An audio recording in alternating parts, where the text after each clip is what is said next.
In today's tutorial, I'm going to show you how to share your screen on the Skype application.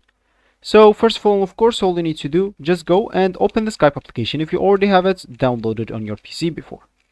So if you don't, you will need to go and open whatever browser you are currently using in your PC, and once it's opened, go to the URL section and type download Skype application, hit the enter button, go to the first link and start downloading the Skype application.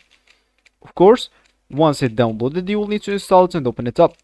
Those download steps will be pretty simple. I think that you already downloaded something in your PC before, so it will be the same steps. So once it's downloaded and you open it up, they will ask you to log in into your account. And if you don't have an account, you'll need to go and create one. Of course, once you read one of those two options, which is logging in or creating your account, you'll find yourself here with this home screen or with this main page. Of course, with this welcome and your name or your username. And as we said in the beginning of the video, you would like to share your screen on the Skype application. So of course, if you want to share your screen, let's just start like a meeting. We can like go here. I already have a meeting. If you want to start a meeting, you can just go here to the meeting now and click a host a meeting. This will open this for you, or let me just show you, okay? Why not? Click host a meeting and let's just wait for that. Of course, from here, you're gonna choose whatever you want from here. And of course it should not like be the real one unless you are maybe doing that professional. So for me, like birthday party as an example, let's start a call.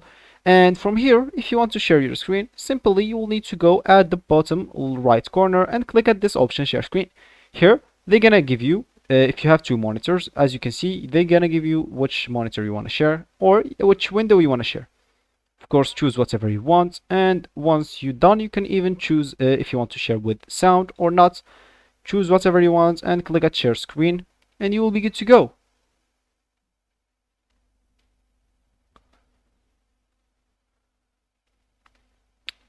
Sorry, so I said it turned black just for a little bit, but it went back to what it was. So this will be actually for this tutorial. I hope you like it. Thank you guys for watching and goodbye.